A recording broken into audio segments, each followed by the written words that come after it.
Hello guys, আসসালামু আলাইকুম। This is Lamia Shashi. Welcome to my new video. Sorry, এটা যদি আমি নিউ ভিডিও বলি সেটা ভুল হবে। এটা হচ্ছে গিয়ে 2024 সালের ভিডিও। আর আমার 2024 সালের যদি কোনো ভালো স্মৃতি থাকে সেটা হচ্ছে গিয়ে এই ভিডিওটা। আর হচ্ছে গিয়ে আমি অনেক আগের ভিডিওগুলো আর কি চাইতেছি, যেগুলো আমার মোস্ট ফেভারিট ভিডিও, সেগুলো আর কি সারা জীবন থাক। আর আমার ফোনে একটু প্রবলেমের জন্য আর কি, স্পেসের প্রবলেমের জন্য আমি আর কি ভিডিওগুলো ডিলিট করা উচিত আর কি, ফোন চাইতেছে, বাট আমার মন চাইতেছে না এই ভিডিওগুলো আমি ডিলিট করি, যেহেতু এই ভিডিওগুলো অনেক বেশি স্মৃতি জড়ানো, যেগুলো কোনোভাবেই একবার ডিলিট হয়ে গেলে আর কোনোভাবেই পাওয়া সম্ভব না। তাই ভাবলাম আপনাদের সাথে একটু শেয়ার করি। আর এটা যতদিন আমার আইডিটা বা পেজটা থাকুক ততদিন এই ভিডিওগুলো থাকুক। আর এই যে দেখছেন টুকটাক এই যে ভিডিওটা, এটা কিন্তু আমি করি নাই, এইটা করছিল যাইয়া নাবা। সে দেখুন ভিডিও করছিল, তার হাতে ফোন ছিল। আর ও অলওয়েজ এই দুষ্টামি করে, ফোন পাইলে ছবি তুলতো, ভিডিও করতো।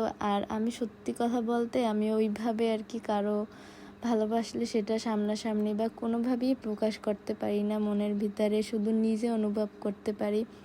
এটা মনে হয় আমার একটা দোষই হয়তো বা, কিন্তু আমি জানি না, প্রকাশ করতে না পারা এটা আমার দোষ আমি বলবো। তবে আমি আয়রান আপাকে অনেক বেশি মিস করি, যেটা আমি বইলে প্রকাশ করতে পারবো না, বা ওদের সাথে ওইভাবে আগের মতো কথা হয় না। যেহেতু আপু ইজি থাকে, আমি বোঝার ট্রাই করি, ওরাও এখন লেখাপড়া করে, বড় হয়ে যাইতেছে আস্তে আস্তে। কিন্তু আমার জীবনের যদি 2021 সালের পর যদি কোনো সুন্দর স্মৃতি থাকে সেটা হচ্ছে যে এই স্মৃতিগুলা, আয়রা নাবা লামিয়াপুর সাথে কাটানো স্মৃতিগুলা আর আমার ফ্রেন্ডদের সাথে।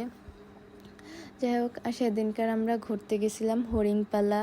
সাডেনলি আপু ফোন দিয়ে বলে যে শশী আসো, আমরা হরিণপালা যাব। আমিও চলে যাই। এই ভিডিওগুলো সেই যাওয়ার পথে দেখুন আকাশটা অনেক সুন্দর, আকাশটা সুন্দর জন্যই আমি একটু একটু করে ভিডিও করতেছিলাম। আর তখন আমি কোনো ব্লগ বা ভিডিও কিছুই করি না, কিন্তু আর কি স্মৃতি রেখে দেওয়ার জন্যই এই ভিডিওগুলো করা। আর এখন সেই ভিডিওগুলোই আপনাদের সাথে শেয়ার করতেছি। অবশ্যই কমেন্ট করে জানাবেন আমার ভিডিওগুলো কেমন লাগে আপনাদের কাছে।